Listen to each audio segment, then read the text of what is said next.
Hello dear students, welcome to Reliant learning solution. और मैं हूं प्रशांत तिवारी, आपका केमिस्ट्री टीचर। और आज का ये वीडियो डेडिकेट है उन स्टूडेंट्स के लिए जो इस साल नीट का एग्ज़ाम देंगे। तो एक तरीके से हम इस चैप्टर को थोड़ा सा जल्दी ख़त्म करेंगे, like a crash batch type. तो आज का जो हमारा टॉपिक है या आज का जो हमारा चैप्टर है, that is some basic concept of chemistry, physical chemistry का पहला चैप्टर। तो आज का जो टॉपिक है वो है some basic concept of chemistry.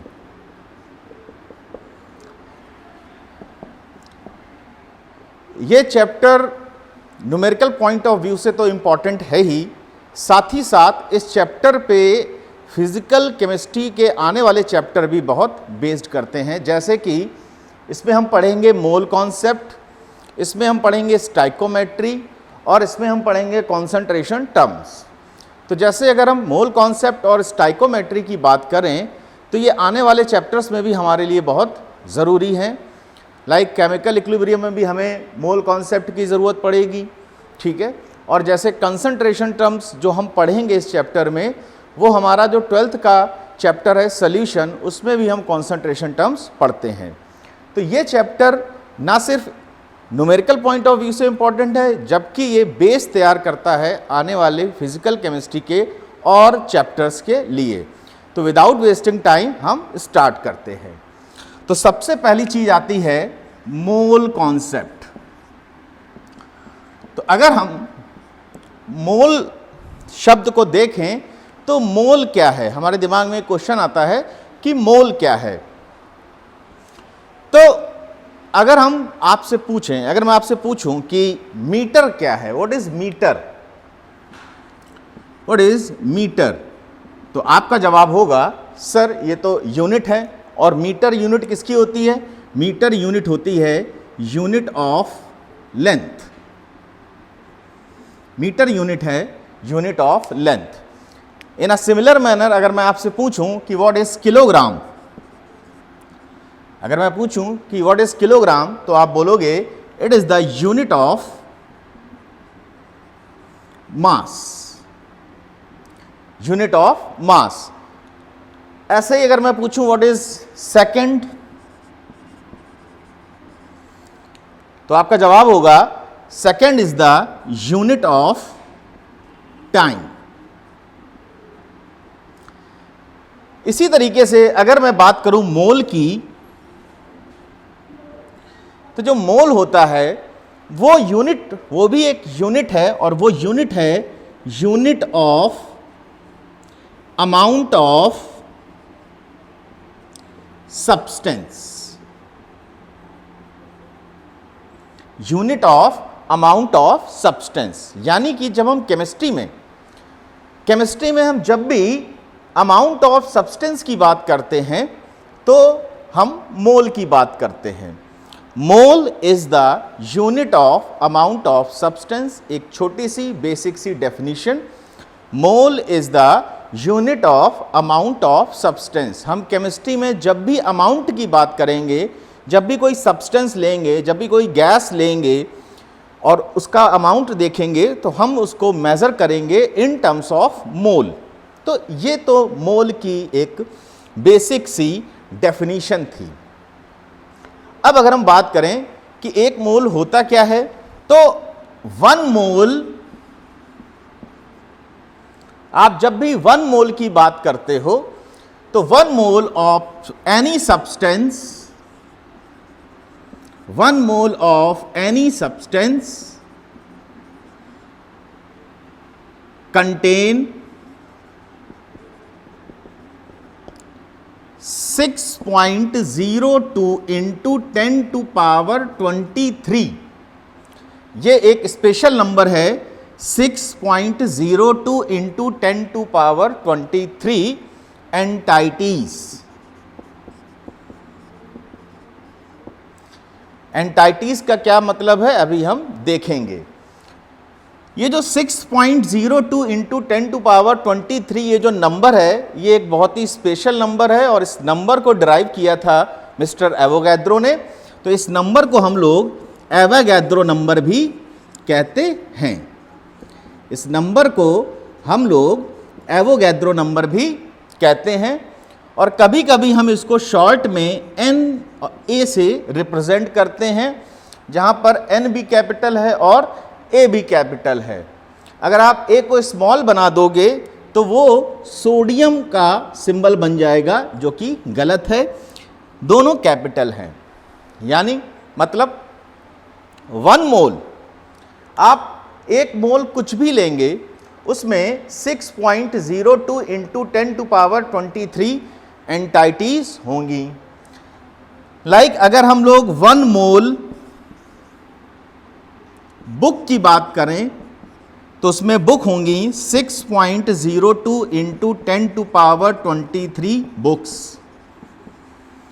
अगर हम लोग 1 मोल एप्पल की बात करें तो 1 मोल एप्पल में होंगे 6.02 इंटू 10 टू पावर 23 एप्पल। हम अगर 1 मोल एटम की बात करें तो कितने एटम होंगे? 6.02 into 10 to power 23 atom.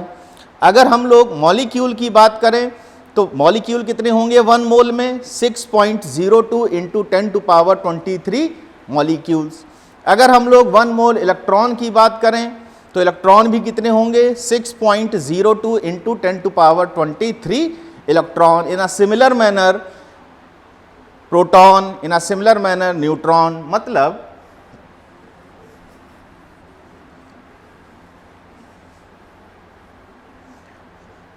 1 mole में 6.02 into 10 to power 23 either atom हो सकते हैं, आइदर मॉलिक्यूल हो सकते हैं, आइदर इलेक्ट्रॉन हो सकते हैं, प्रोटॉन हो सकते हैं, न्यूट्रॉन हो सकते हैं, आयंस हो सकते हैं। इस बात पे डिपेंड करेगा कि मैंने इधर क्या लिखा है। 1 मोल एटम तो 6.02 into 10 to power 23 atom. 1 mole molecule तो 6.02 इंटू 10 टू पावर 23 मॉलिक्यूल। तो इस तरीके से हमने ये देखा कि 1 मोल होता क्या है। अब जब मोल हम नहीं यूज करते थे, उससे पहले क्या यूज करते थे, थोड़ा सा हम ये और जान लें। जब हम before using mole we use, हम यूज करते थे 1 ग्राम एटम। तो जब हम 1 ग्राम एटम यूज कर रहे हैं, आगे हम इसको प्रूव करेंगे, तो इसका मतलब है 1 मोल एटम। अगर हम 1 ग्राम मॉलिक्यूल यूज कर रहे हैं, इसका मतलब है 1 मोल मॉलिक्यूल। मोल को यूज करने से पहले हम इस तरह के टर्म्स को यूज करते थे, 1 ग्राम एटम और 1 ग्राम मॉलिक्यूल।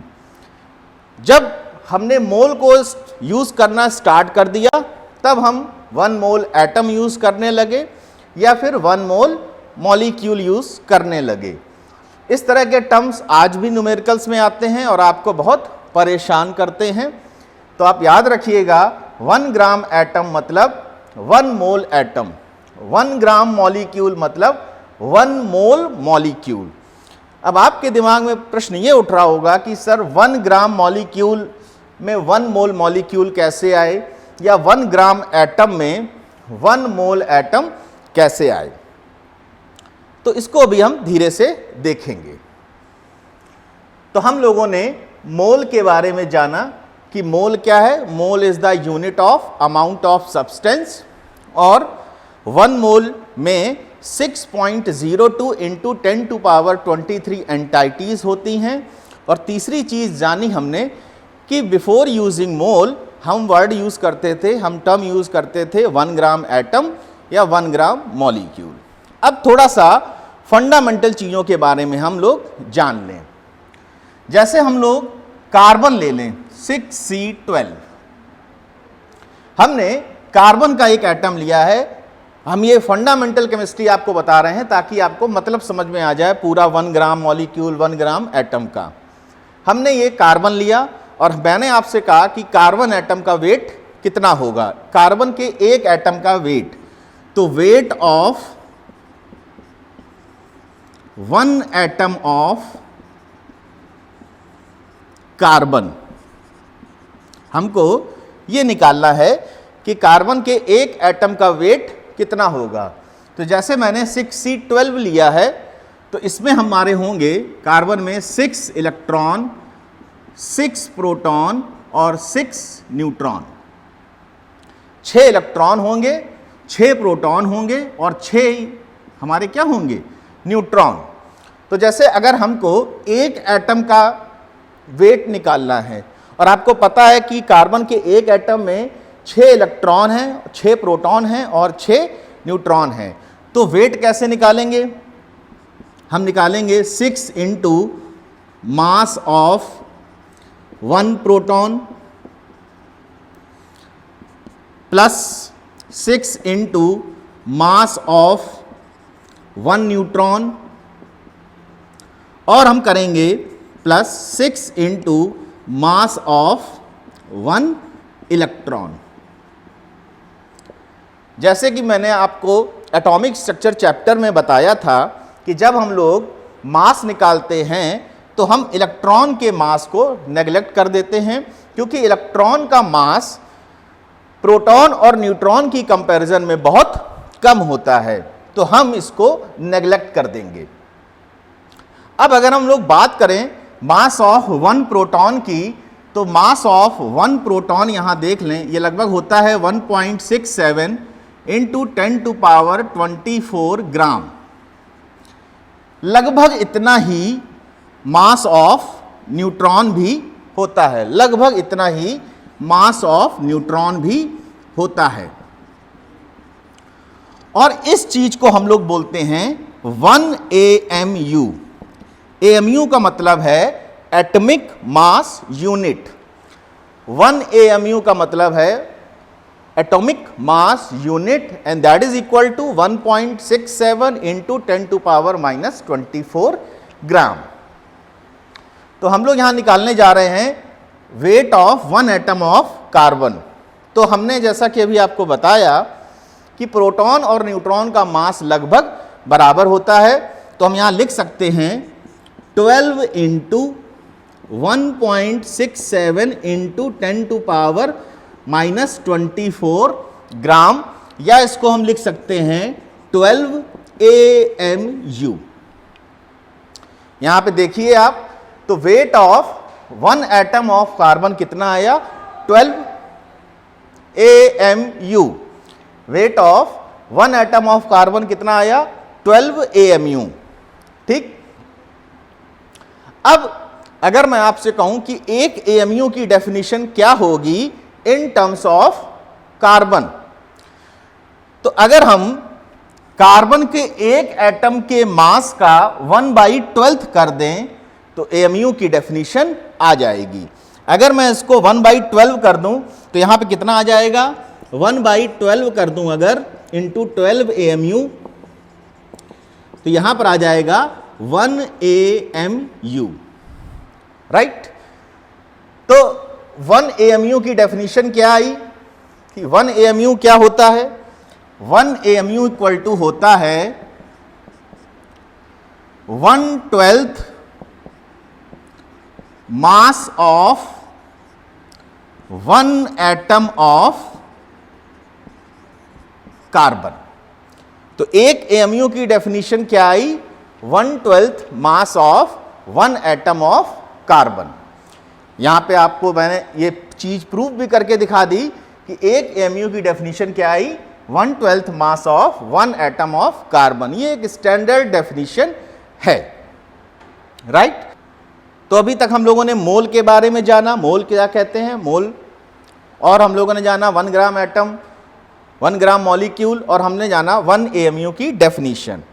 अब अगर हम लोग एटॉमिक वेट का अगर हम लोग फॉर्मूला देखें तो ये आता है, किसी का भी एटॉमिक वेट निकालना है तो मास of 1 atom of that element, mass of 1 atom of that element divide by 1/12 mass of 1 atom of carbon. तो अगर हम इस फॉर्मूले से देखें तो मास ऑफ 1 एटम ऑफ एलिमेंट, ये आ जाएगा एटॉमिक वेट,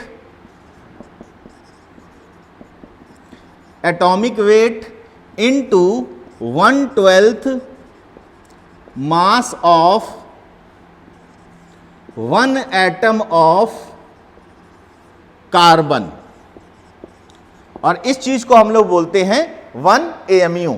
तो जैसे मैंने लिखा मास ऑफ 1 एटम ऑफ ऑक्सीजन, तो ऑक्सीजन के एक एटम का मास कितना होता है 16, एटॉमिक वेट ऑक्सीजन का कितना है 16 into AMU।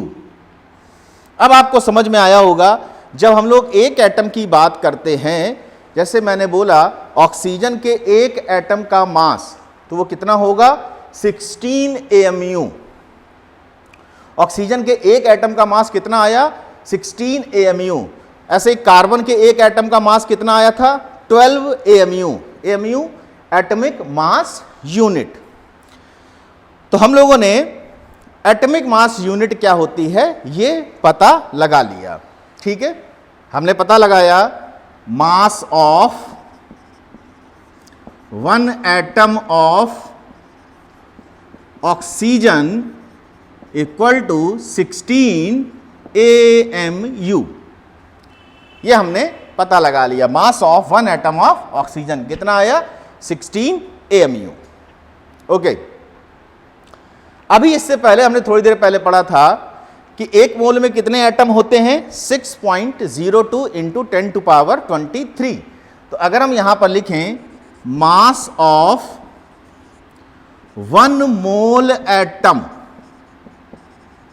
Mass of 1 mole atom of oxygen, तो हम क्या करेंगे 16 AMU इंटू 6.02 इंटू 10⁻23। इसको अगर हम और कर लें तो 16 इंटू AMU की वैल्यू रख दें 1.67 इंटू 10⁻24 इंटू 6.02 इंटू 10⁻23।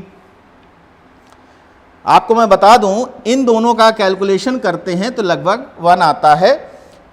चूंकि ये चीज ग्राम में दी हुई है, बिकॉज 1.67 इंटू 10⁻24 किसमें है ग्राम में है। तो जब आप इसको सॉल्व करोगे तो ये 1 आएगा, तो आंसर आपका आ जाएगा 16 ग्राम। अब यहां पर आप बेसिक डिफरेंस देखिए, मास ऑफ 1 एटम ऑफ ऑक्सीजन कितना है 16 AMU, और अगर मैंने वही बात की कि मास ऑफ 1 मोल एटम कितना है 16 ग्राम, यानी कि एक एटम का मास कितना होता है 16 AMU और एक मोल एटम का मास कितना हुआ 16 ग्राम। आप ऐसे कोई भी एटम ले लीजिए, जैसे कि मैं थोड़ा सा एक और एग्जांपल ले लेता हूं। अगर मैं कार्बन की ही बात करूं, तो कार्बन के एक एटम का मास कितना होगा 12 AMU। कार्बन के एक एटम का मास होगा 12 AMU। और अगर मैं एक मोल एटम ले लूं तो 12 AMU इंटू 6.02 इंटू 10⁻23, तो ये कितना आ जाएगा 12 ग्राम। तो एक एटम का मास 12 AMU और एक मोल एटम का मास 12 ग्राम। तो अभी हमने देखा कार्बन के एक एटम का मास 12 AMU और कार्बन के एक मोल एटम का मास 12 ग्राम। जो हम एक एटम का बात करते हैं तो ये होता है एटॉमिक मास, इसको हम लोग बोलते हैं एटॉमिक मास। और ये जो 12 ग्राम आया है इसको हम लोग बोलते हैं ग्राम एटॉमिक मास, इसको हम लोग बोलते हैं ग्राम एटॉमिक मास या मोलर मास, या मोलर मास। मोलर मास क्यों? क्योंकि ये एक मोल का मास है। तो आपको आज डिफरेंस समझ में आया होगा कि एटॉमिक मास और ग्राम एटॉमिक मास में क्या डिफरेंस होता है। इससे पहले मैंने एक वर्ड यूज किया था 1 ग्राम एटम, जिसका मतलब था 1 मोल एटम। तो ये आपको समझ में आ गया होगा कि क्यों मैंने कहा था 1 gram atom equal to 1 mole atom, because gram atomic mass is the mass of 1 mole atom, right. तो आपको ये चीज समझ में आ गई होगी। मॉलिक्यूलर मास की अगर हम बात करें तो जैसे मास ऑफ 1 मॉलिक्यूल ऑफ ऑक्सीजन कितना होगा? ये 32 AMU। कितना होगा? 32 AMU। और अगर मैं मास ऑफ 1 मॉलिक्यूल, 1 ग्राम मॉलिक्यूल या 1 मोल मॉलिक्यूल निकालूं, 1 मोल मॉलिक्यूल, तो 1 मोल का क्या हो जाएगा? 32 इंटू 6.023 इंटू AMU, तो कितना आ जाएगा? 32 ग्राम। तो जैसा ग्राम, जैसा एटॉमिक मास, ग्राम एटॉमिक मास या 1 मोल का मास, वैसे ही मॉलिक्यूलर मास और 1 मोल का मास, ये इस तरीके से चलेगा। इसमें कोई भी कंफ्यूजन नहीं होना चाहिए। अब हम लोग अपने नेक्स्ट स्टेप की ओर चलते हैं कि मोल निकालने का फॉर्मूला क्या होता है। तो मोल निकालने का फॉर्मूला होता है वेट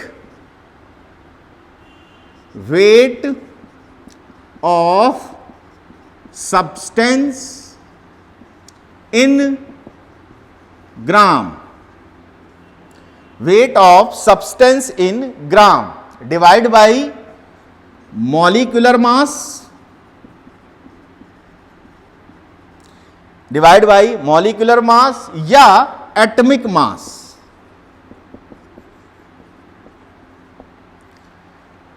अगर आपको मोल निकालना है तो आप कैसे निकालोगे? Weight of substance in gram divide by molecular mass या एटॉमिक मास। अब आपके दिमाग में क्वेश्चन आ रहा होगा कि हम मॉलिक्यूलर मास और एटॉमिक मास में कब कौन सा रखेंगे। तो ये डिपेंड करता है कि आपसे क्वेश्चन में क्या पूछा गया है।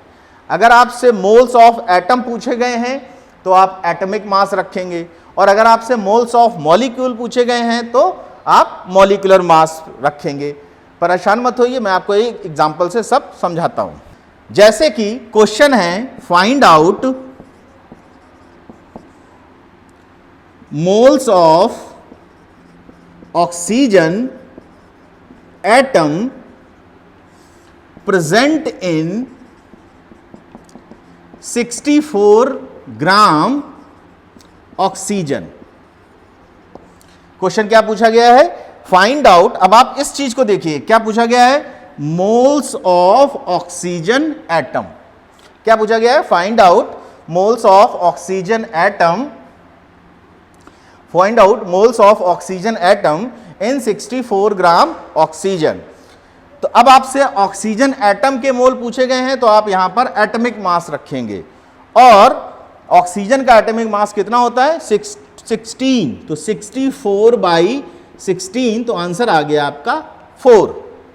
अगर आपसे इसी क्वेश्चन में पूछा जाता find out moles of oxygen molecule, अगर मैं यहां पे चेंज कर दूं, find out moles of oxygen molecule present in 64 gram oxygen, तो आप यहां पर इसका मॉलिक्यूलर वेट रखते यानी 32, और तब आपका आंसर आता 2।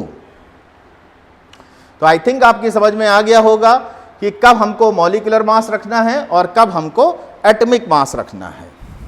तो हमने ये मोल निकालने का तरीका सीखा। तो मैं ये फॉर्मूला ऊपर लिखे दे रहा हूं जो कि हमारे आगे काम आएगा। मोल इक्वल टू, शॉर्ट में लिख रहा हूं मैं, weight upon molecular weight slash atomic weight. ठीक है। अगली चीज हमने जो सीखी थी वो ये सीखी थी कि 1 मोल में 6.02 इंटू 10⁻23 एंटाइटीज होते हैं। अगर यहाँ 1 मोल एटम लिखेंगे तो यहाँ पर एटम आ जाएगा, और अगर 1 मोल मॉलिक्यूल है तो यहाँ पर मॉलिक्यूल आ जाएगा। ठीक है। अब हम लोग एक अगला क्वेश्चन करते हैं। हमारा क्वेश्चन ये है, इस क्वेश्चन को बहुत ध्यान से देखिएगा। क्वेश्चन है हमारा, find out number of atom. अब देखिए मैं मोल नहीं पूछ रहा हूं, अब मैं पूछ रहा हूं number of atom present in 64 gram oxygen. मैंने क्या पूछा है? Find out number of atom present in 64 gram oxygen. इस न्यूमेरिकल को सॉल्व करने के दो मेथड हैं। पहला, आप मोल्स ऑफ एटम निकालो और उसमें 6.02 इंटू 10⁻23 का मल्टीप्लाई कर दो। और दूसरा तरीका है, आप मोल्स ऑफ मॉलिक्यूल निकालो, फिर उसमें एटम निकालो, उसके बाद उसमें 6.02 इंटू 10⁻23 का मल्टीप्लाई करो। आपको जो तरीका बेस्ट लगे आप उस तरीके को फॉलो कर सकते हो, लेकिन मैं आपको जो तरीका बता रहा हूं वो सबसे अच्छा तरीका है। उस तरीके से आप सॉल्व करोगे तो आपका न्यूमेरिकल गलत नहीं होगा। तो आइए हम लोग सॉल्व करते हैं। तो सबसे पहले हम लोग निकाल लेते हैं मोल। तो ये मॉलिक्यूलर वेट ऑक्सीजन का कितना होता है? 32। अगर आपको ये नहीं आता है तो मैं भी इसके बाद कुछ के एटॉमिक वेट और मॉलिक्यूलर वेट लिख दूंगा। तो 64/32 ये कितने मोल आए? 2 मोल। अब अगर ये 2 मोल आए हैं तो इसमें मॉलिक्यूल कितने होंगे? 2 इंटू Na। मैं थोड़ा शॉर्ट में लिख रहा हूं, 2 इंटू Na क्या होंगे? मॉलिक्यूल। ठीक। अब वो क्या पूछ रहा है कि 64 ग्राम ऑक्सीजन में कितने एटम होंगे, वो मॉलिक्यूल नहीं पूछ रहा है। ठीक। अगर हम ऑक्सीजन के एक मॉलिक्यूल की बात करें, अगर हम ऑक्सीजन के एक मॉलिक्यूल की बात करें तो इसमें कितने एटम हैं? 2 एटम हैं। ऑक्सीजन के एक मॉलिक्यूल की अगर हम बात करें तो इसमें कितने एटम हैं? 2 एटम हैं। और हमारे पास टोटल मॉलिक्यूल कितने हैं? 2 Na। तो सिंस एक मॉलिक्यूल ऑक्सीजन में 2 एटम हैं, सिंस एक मॉलिक्यूल ऑक्सीजन में 2 एटम हैं, तो 2 Na मॉलिक्यूल में कितने एटम होंगे? 2 इंटू 2 Na, यानी कि 4 Na एटम। ये इसका आंसर आ गया। मैंने आपको एक सेकेंड मेथड बताया था, वो भी आप चाहे तो देख सकते हैं, लेकिन ये मेथड आपके लिए ज़्यादा बेटर है। मैंने आपको सेकेंड मेथड बताया था कि आप मोल्स ऑफ एटम निकालो। अगर आपको मोल्स ऑफ एटम निकालने हैं तो मोल्स ऑफ एटम निकालने के लिए आपको एटॉमिक वेट से डिवाइड करना पड़ेगा, यानी 64/16 यानी 4, और आप इसमें टोटल नंबर ऑफ एटम निकाल लो, यानी 4 Na एटम। देखिए यहां से भी 4 Na आ रहा है और यहां से भी 4 Na आ रहा है, बट मैं आपको ये मेथड फॉलो करने की एडवाइस दूंगा। ठीक।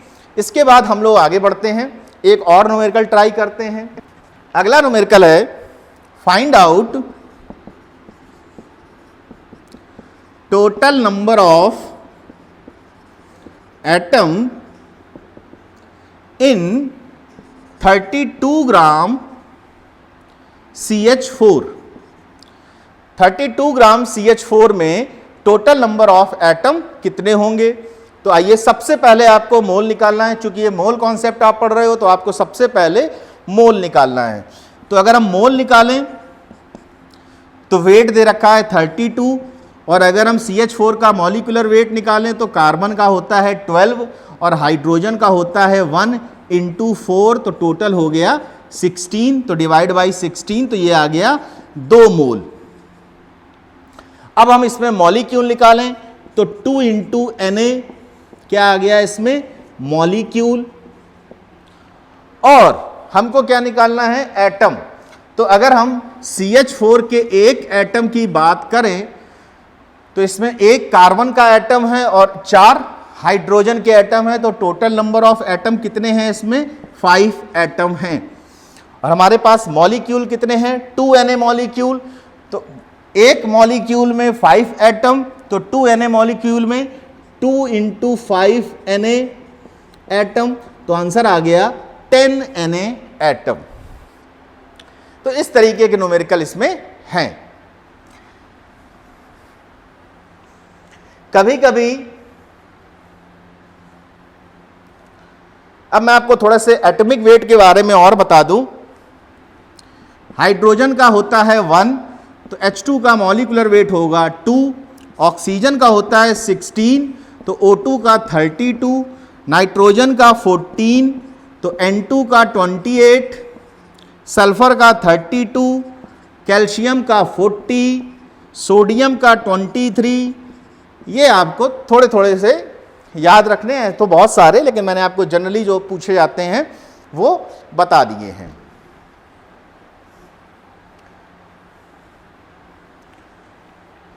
इसके बाद अभी हम लोग मोल्स देके एटम पूछ रहे हैं या मॉलिक्यूल पूछ रहे हैं। कभी कभी एटम देके या मॉलिक्यूल का नंबर देके हमसे वो मोल्स पूछता है। तो हम यहां पर लिख लेते हैं 1 मोल इक्वल टू होता है given number of atom. Formula है, इसको याद कर लीजिए, given number of atom divide by Na यानी एवोगैड्रो नंबर। ये फॉर्मूला है, ये भी मोल आपको दे देगा। जैसे अगर मैं पूछूं कि बताइए 3 पॉइंट या हाफ Na में कितने मोल होंगे CH4 के, मैंने ये क्वेश्चन पूछा, हाफ Na में कितने मोल होंगे CH4 के, तो आप रख दीजिए आपका गिवन नंबर ऑफ एटम कितना है 0.5 Na, और गिवन नंबर ऑफ एटम यानी Na से Na कैंसिल हो गया, तो आपका आ गया 0.5 मोल। तो अभी हम लोगों ने मोल्स निकालने के 2 तरीके सीखे। मोल्स निकालने के 2 तरीके हम लोगों ने सीखे, मैं यहां लिखे दे रहा हूं।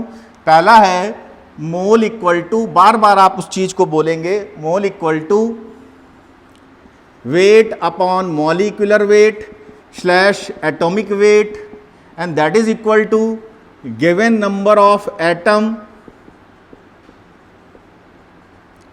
divide by Na, given number of atom divide by Na। ठीक है, तो आइए एक कुछ चीजों को और जानते हैं। मैंने लिया एक मॉलिक्यूल H2SO4 का, एक मॉलिक्यूल लिया है मैंने, सिर्फ एक मॉलिक्यूल। तो आप देख के बताइए इस एक मॉलिक्यूल में हाइड्रोजन के, इस एक मॉलिक्यूल में हाइड्रोजन के कितने एटम होंगे। तो हाइड्रोजन के जो एटम होंगे वो 2 एटम हैं, किसके, हाइड्रोजन के। एक एटम किसका है, सल्फर का, और 4 एटम किसके हैं, ऑक्सीजन के। सल्फर और ये हाइड्रोजन। इसी तरीके से अगर हम एक मोल H2SO4 ले लें, अगर हम एक मोल H2SO4 ले लें तो इसमें 2 मोल होंगे हाइड्रोजन के, या 2 Na एटम किसके होंगे, हाइड्रोजन के।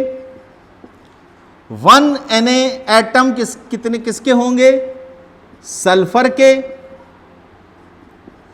और 4 Na एटम किसके होंगे, ऑक्सीजन के। राइट, अगर हमने एक मॉलिक्यूल लिया तो 2 एटम, 1 एटम और 4 एटम। अगर एक मोल ले लिया तो 2 Na एटम, 1 Na एटम और 4 Na एटम। हमने मोल निकालने का एक तरीका लिखा है, given number of atom divide by Na it will give you the mole. तो 2 Na, अगर हम 2 Na में Na का डिवाइड करेंगे तो हमको क्या मिलेगा, 2 मोल हाइड्रोजन। देखिए बहुत बढ़िया रिजल्ट निकल के आ रहा है आपके सामने कि अगर हमने 1 मोल H2SO4 लिया तो उसमें 2 मोल किसके होंगे, हाइड्रोजन एटम के। अगर हम इसमें भी Na का डिवाइड कर दें तो 1 मोल किसका आएगा, सल्फर एटम का। अगर हम इसमें भी डिवाइड कर दें तो 4 मोल किसके आएंगे, ऑक्सीजन एटम के। ये बहुत बढ़िया रिजल्ट है, इसको आप याद रखिएगा कि अगर हम 1 मॉलिक्यूल H2SO4 लेते हैं तो 2 एटम हाइड्रोजन के, 1 एटम सल्फर का और 4 एटम ऑक्सीजन के। वहीं पे अगर हम 1 मोल H2SO4 लेते हैं तो 2 मोल हाइड्रोजन के एटम, 1 मोल सल्फर का और 4 मोल ऑक्सीजन के। बहुत बढ़िया रिजल्ट है, उसको आराम से नोट कर लीजिए।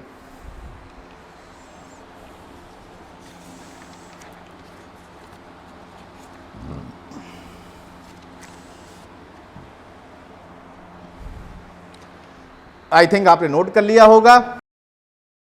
इसके बाद एक अगला क्वेश्चन करते हैं, find out total number of electron in 36 gram water. अब मैंने थोड़ा सा क्वेश्चन चेंज कर दिया है, find out total number of electron in 36 gram water. तो जैसे कि आपको पहले पता है कि सबसे पहले हम क्या निकालेंगे, मोल। तो 36 बाई H2O का मॉलिक्यूलर वेट आएगा 18। वैसे आप परेशान मत हो, किसी भी एग्जाम में मॉलिक्यूलर वेट दिया होता है। तो इसके कितने मोल आ गए, 2 मोल। फिर हम निकाल लेंगे क्या, इसमें कितने मॉलिक्यूल हैं, तो Na का मल्टीप्लाई कर देंगे तो 2 Na मॉलिक्यूल आ गए। लेकिन हमको मॉलिक्यूल नहीं निकालने हैं, हमको क्या निकालना है, नंबर ऑफ इलेक्ट्रॉन। तो अगर हमको नंबर ऑफ इलेक्ट्रॉन निकालना है तो हम 1 मॉलिक्यूल लें वाटर का। अगर हम 1 मॉलिक्यूल वाटर का लेते हैं तो इसमें कितने इलेक्ट्रॉन आएंगे, आपको पता है हाइड्रोजन में 1 इलेक्ट्रॉन होता है, 2 हाइड्रोजन है तो 2 इलेक्ट्रॉन, और ऑक्सीजन में एटॉमिक नंबर 8 होता है तो इसमें 8 इलेक्ट्रॉन। तो टोटल इलेक्ट्रॉन कितने हो गए, 10 इलेक्ट्रॉन। 1 मॉलिक्यूल में 10 इलेक्ट्रॉन और आपके पास मॉलिक्यूल हैं 2 Na मॉलिक्यूल।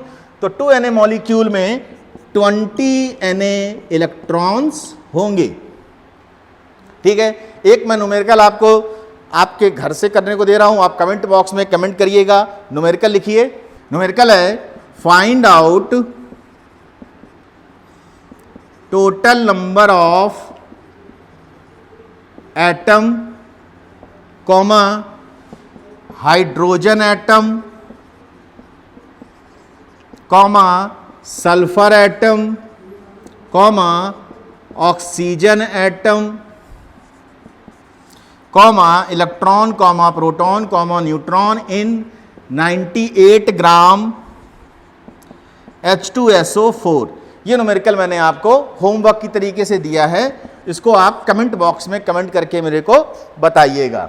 ठीक है, और हम अब आगे बढ़ते हैं मोल कॉन्सेप्ट के अपने आखिरी पड़ाव पर। क्योंकि ये जल्दी जल्दी में मेरे को बताना है, it's like a crash batch, तो हो सकता है कुछ चीज़ें मैंने जल्दी में बताई हूँ। आप कमेंट बॉक्स में मुझसे कोई भी क्वेरी पूछ सकते हैं। अब साइंटिस्ट लोगों ने जब डिस्कवरी की तो उनको पता चला कि अगर हमने 1 मोल कोई भी आइडियल गैस ली है, 1 मोल कोई भी आइडियल गैस ली है, और अगर उसको हमने एनटीपी पर या एसटीपी पर लिया है, बहुत से बच्चे जानते होंगे लेकिन कुछ नहीं जानते, उनके लिए बता दूं, NTP stands for normal temperature and normal pressure and STP stands for standard temperature and standard pressure. इनकी वैल्यू क्या होती है, टेम्परेचर होता है 0 डिग्री सेल्सियस और प्रेशर होता है 1 atm। तो आप कोई भी आइडियल गैस ले लो और उनका उनको एनटीपी पर ले लो तो उनका वॉल्यूम फिक्स होता है, दैट इज कंटेन 22.4 लीटर, या इसको अगर ml में चेंज कर लूँ तो 1000 से मल्टीप्लाई करेंगे, 22400 ml। ठीक है, एक बात का और विशेष ध्यान रखिएगा, कभी कभी ये यूनिट चेंज कर देता है, तो 1 लीटर को हम लोग लिख सकते हैं 1 डेसीमीटर क्यूब, और 1 ml को हम लोग लिख सकते हैं 1 सेंटीमीटर क्यूब। तो अगर हमने 1 मोल आइडियल गैस एनटीपी पर और एसटीपी पर ले ली है तो उसका वॉल्यूम फिक्स होता है, और वो कितना होता है 22.4 लीटर या 22400 ml। तो किसी भी तरीके का क्वेश्चन आ सकता है तो हम मोल इससे भी निकाल सकते हैं। मैं आपको एक फॉर्मूला और बता दे रहा हूं, और वो फॉर्मूला है कि अगर आपको मोल निकालना है तो वेट बाई मॉलिक्यूलर वेट या एटॉमिक वेट, या मोल का formula given number of atom divide by Na given volume divide by 22.4 litre. हाँ, वॉल्यूम लीटर में होना चाहिए ऊपर, डिवाइड बाई 22.4 लीटर। जैसे एक क्वेश्चन पूछा गया, find out the weight of 5.6 decimetre cube methane gas. एक ये न्यूमेरिकल आया कि आपको वेट निकालना है 5.6 डेसीमीटर क्यूब मीथेन गैस का, आपको वेट निकालना है। तो सबसे पहले आपको पता है आपको मोल निकालना है, तो मोल कैसे निकालेंगे, वॉल्यूम कितना दिया हुआ है 5.6 डिवाइड बाई 22.4। जब आप इसको सॉल्व करोगे तो ये आएगा 1/4 मोल। और आपको क्या निकालना है, आपको निकालना है वेट।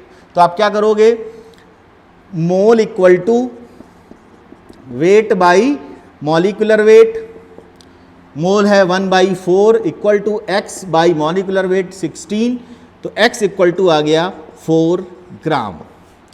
तो इस तरीके से हम कोई भी न्यूमेरिकल सॉल्व कर सकते हैं। आपके जो भी डाउट हैं आप कमेंट सेक्शन में बताइएगा। आपको ये वीडियो कैसी लगी ये भी ज़रूर बताइएगा। आपको अच्छा लगा तो शेयर करिएगा, लाइक करिएगा। हम नेक्स्ट वीडियो में स्टाइकोमेट्री पे आएंगे और उसको डील करेंगे। तब तक के लिए थैंक्स।